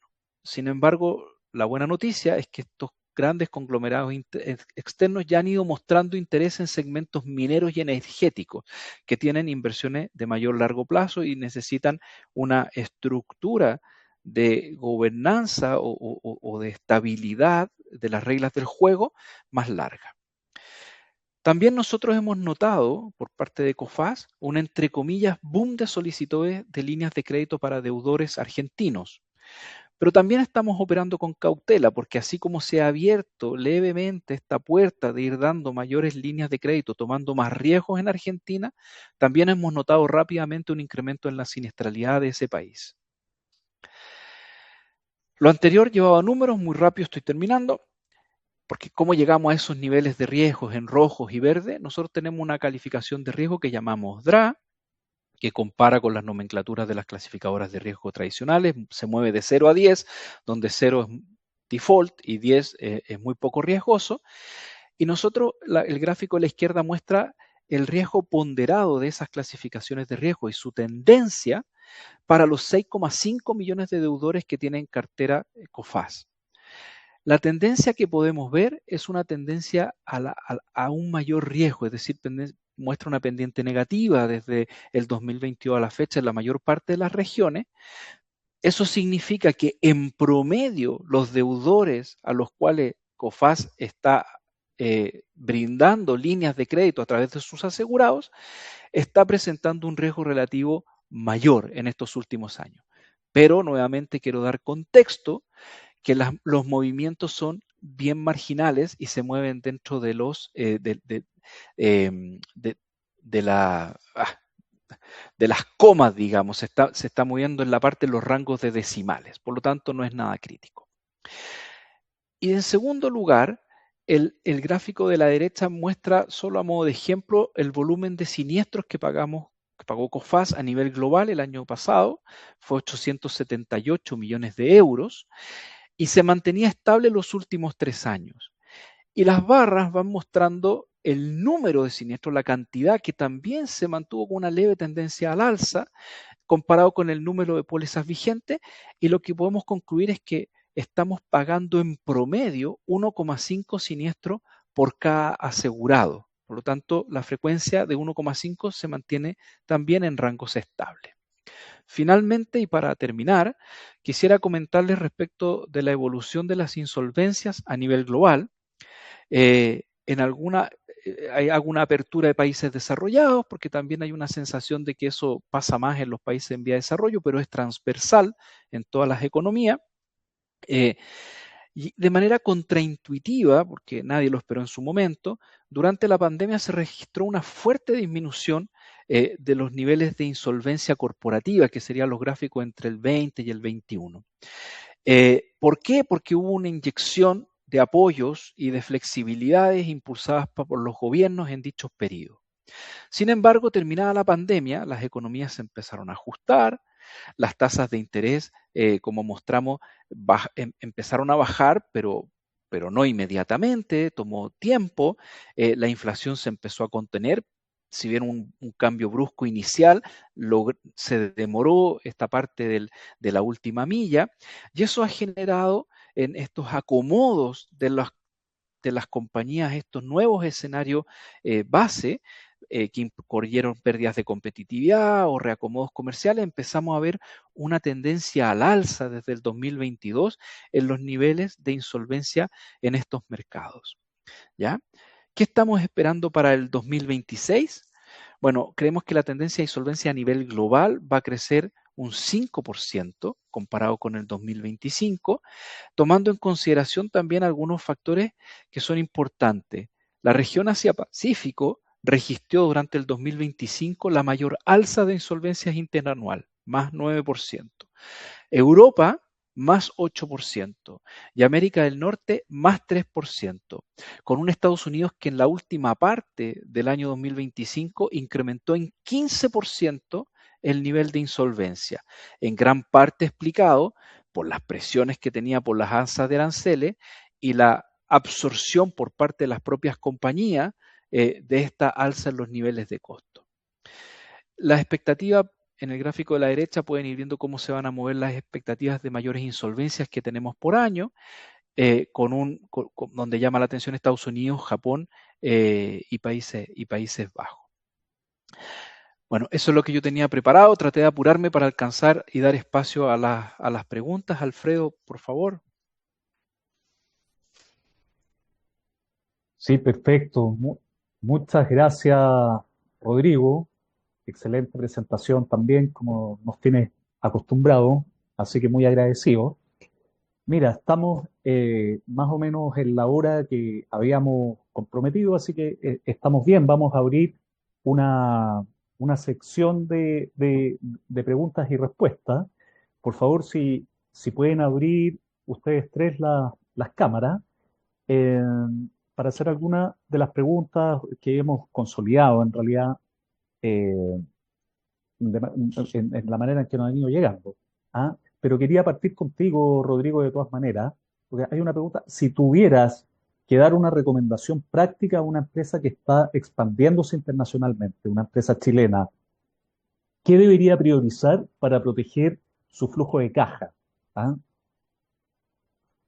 Bueno, no quiero hacer publicidad, pero la respuesta obvia, un seguro de crédito. Pero saliendo de esa línea, en el fondo, la visión es muy importante y hemos notado que quienes conocen a sus clientes van generando una relación de largo plazo y van manifestando una exposición incremental en el tiempo, es muy importante para poder tener una relación comercial sostenible con ese cliente. Eso es clave. No solo impactan las métricas de medición de solvencia, que la hacemos nosotros y hay otras empresas que la pueden hacer, incluso hay inteligencia artificial, sino que al final el comportamiento de pago, el historial de la relación que ellos pueden ir generando, conocer a su cliente, es fundamental. Y eso es una experiencia cualitativa. Obviamente, toda la información que sostiene los análisis de riesgo crediticio y de mercado en el cual se están desenvolviendo, cuál es el entorno jurídico, siempre ayuda mucho también. Pero tener información del cliente es clave. Perfecto, perfecto. Dorotea, mira, tú nos hablaste un poco de estos conceptos del desorden global o también algunos le llaman así, otros del debilitamiento del multilateralismo. Cuando hablamos de estos conceptos, desorden global o debilitamiento del multilateralismo, ¿qué cambia en la práctica para un país como Chile que depende del comercio internacional? ¿Y cómo hay una segunda pregunta acá implícita. ¿Cómo deberían adaptarse las estrategias de inserción internacional de Chile frente a esta interdependencia? ¿Hay riesgo de que Chile pueda quedar atrapado entre bloques?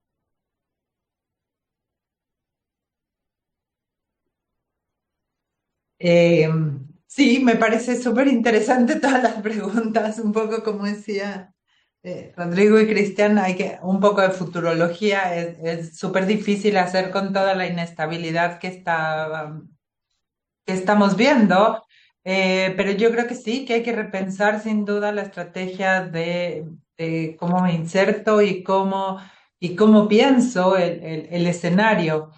Estamos atrapados en dos bloques, o sea, no hay un futuro en estar atrapados. Dependemos un 40%, 38% de nuestras exportaciones se dirige a China. Tenemos una histórica relación con Estados Unidos y una dependencia en materia de inversiones. O sea, eh, lo que no ha sucedido es que nos hayan pedido como monopolizarnos con uno en todo. O sea, hemos tenido ya algún tipo de señales, pero atrapados en los bloques estamos. Y yo creo que aquí, por eso se vuelve tan importante articular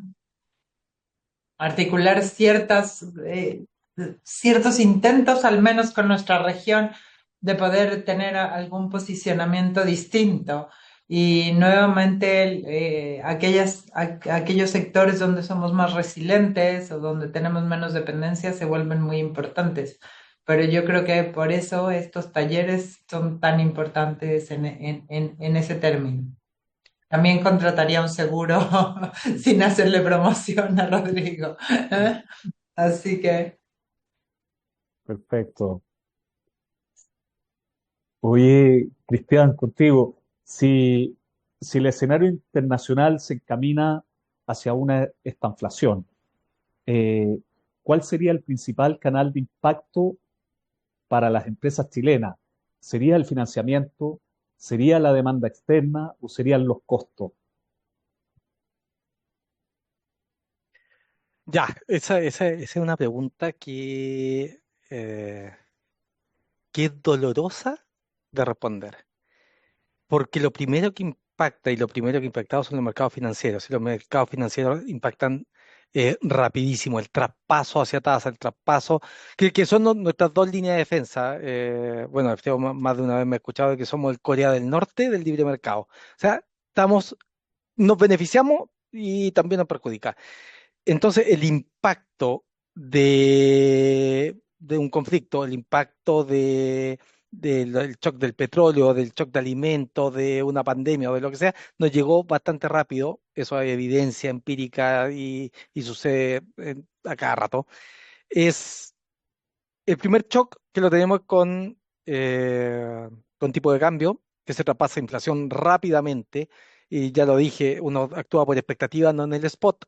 Entonces las expectativas aumentan rápidamente. Si nosotros tomamos en cuenta de que cuando fue el conflicto, este conflicto, los seguros de inflación, los forward de inflación, subieron a 5,2 rápidamente. Fue en un día. En 3 días ya habíamos vuelto a un 4,8 y así. Entonces, pero eso impacta nuevamente en los swap. Y los swap se van a tasa. Y las tasas se quedan porque reaccionan de forma simétrica. O sea, lo primero es tasa, tipo de cambio, a través del canal inflacionario, y luego se traspasa hacia ese ambiente económico, que aquí hay un ciclo de repente tóxico, de repente beneficioso, que es con el Banco Central. El Banco Central nos guía y nosotros guiamos el Banco Central. Entonces la expectativa sobre la tasa cambia, y en este caso los swap, que es con lo que los bancos en realidad transamos a cada rato, bonos bancarios, bonos de empresas, swap de medio cámara, se traslada hacia el consumidor. Y el traspaso, en este caso, de malas noticias bastante rápido. En pandemia lo vimos en 3 meses, el traspaso de tasa hacia consumidor, y cuando comenzó a bajar, se alargó a 9, 12 meses. Entonces, y se traspasa hipotecario, se traspasa a comerciales, a inversión, se traspasa a consumo, lentificando todo. Y ahí el riesgo crediticio tiene mucho que decir, la presión de este comercio internacional tiene mucho que decir, y ahí los componentes comienzan a tensionar a través de costos y particularmente financiamiento. Perfecto. Oye, Cristian, aprovechando tu intervención ahí, ¿ves algunos sectores que estén más vulnerables hoy frente a un dólar fuerte y condiciones financieras que son claramente más restrictivas? ¿A quién le podría pegar más fuerte en Chile? Rápidamente a comercio, debido a que rápidamente es inflación. Pero los canales son, a mí me carga ocupar lugares comunes, lo voy a ocupar y me voy a salir de eso. Es multifactorial. O sea, el impacto que estamos viviendo, que lo vivimos en tasa, que nos afectó al sector construcción, que ya venía alicaído, nos afectó al sector comercio a través de aumento de precios, sobre todo de importaciones, pero sobre todo siempre se traspasa hacia el consumidor, donde ese consumidor, los tres primeros quintiles son los que más sufren a través de inflación, son los que más se contrae y contrae también al sector laboral, en particular a los sectores no especializados. Y tenemos otro problemita, que es el problema de la ganancia de productividad del capital a través de inteligencia artificial con todos los sesgos cognitivos que pueda tener. Porque ahí también hay que tomar en cuenta eso. Esta productividad ha estado siendo en los últimos años desbalanceada a favor del capital. Perfecto, gracias. Mira, queremos ir cumpliendo con los tiempos, pero tengo una pregunta acá que yo creo que es para ti, Rodrigo. ¿Qué ocurrirá con la liquidez en la región ante la quiebra de empresas y no pago de créditos que estamos experimentando? Estamos en una previa o estamos en una previa a una crisis, dice, donde no habría liquidez empresarial que propiciará una nueva subprime o tipo subprime. Mira, va a depender un poco de la fortaleza de los sectores. Nosotros no estamos visualizando una nueva crisis subprime, tampoco estamos visualizando una aceleración en los niveles de insolvencia tan rápido. La tendencia es creciente, pero los niveles, en el caso nuestro, que es lo que vamos viendo en los comportamientos de impagos, en general hoy día estamos con una tasa de impago y unos niveles de siniestralidad controlados y más bajo que los niveles previos a la pandemia. Ha ido creciendo, pero en niveles controlados. Y adicionalmente, en términos de insolvencia, son casos menos importantes dentro de nuestro portafolio total. Para que se haga una idea, la tasa de recuperación de los siniestros que se nos presentan es del orden de 55% en Chile.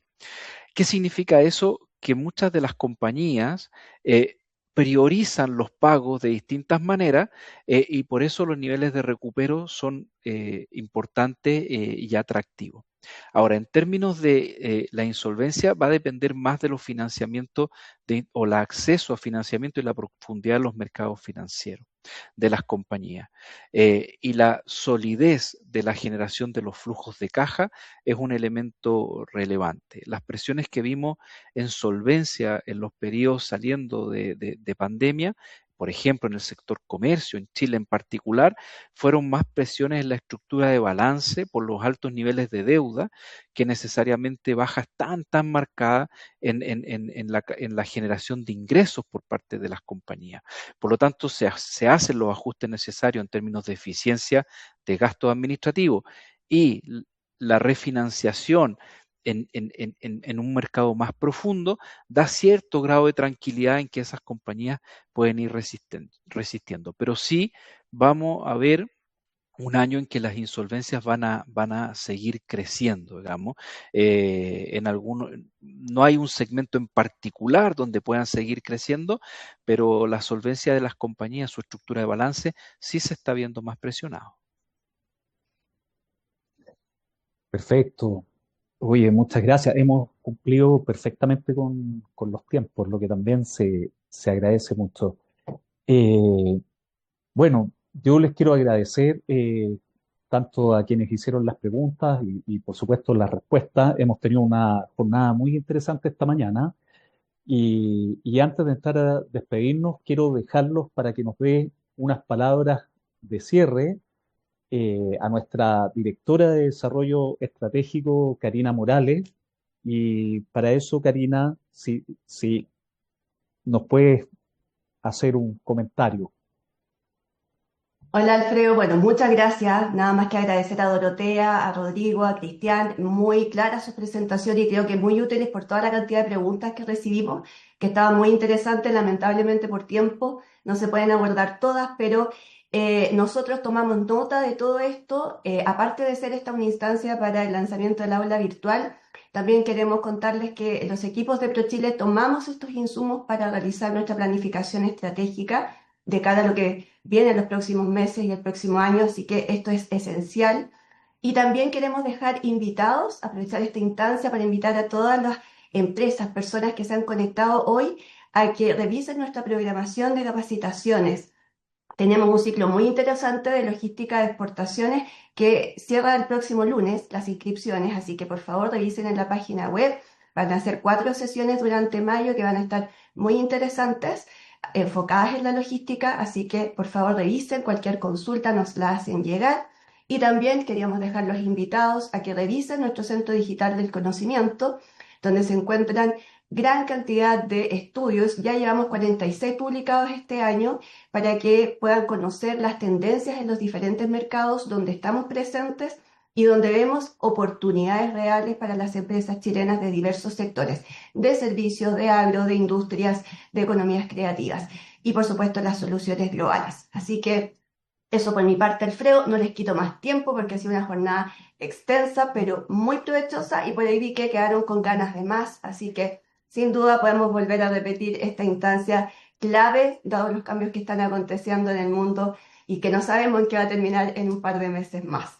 Así que muchas gracias a todos por su atención y a los participantes de las exposiciones. Muchas gracias. Muchas gracias, Karina. Sí, sin duda que nosotros queremos seguir repitiendo. Bueno, esta es nuestra tercera versión, nuestro tercer año y todos los años, y a lo mejor más de una vez al año queremos ir tomando estos temas que son tan importantes, que no tan solo nos hablan de coyuntura, sino que también poder ayudar a las empresas que puedan ir visualizando el camino hacia el futuro. Oye, bueno, de este modo ya estamos poniendo fin a la actividad este día. Queremos agradecer muy sinceramente la participación de todos en este taller. Ha sido una instancia muy enriquecedora gracias a las exposiciones de Dorotea, de Rodrigo, de Cristian y por supuesto al interés de cada uno de ustedes, las empresas, los gremios y los colegas que se unieron esta mañana. Como ProChile vamos a seguir trabajando para la entrega de información que sea oportuna, que contribuya a la competitividad, por supuesto, de nuestras exportaciones. Así que muchas gracias nuevamente y les deseamos una excelente jornada. Gracias.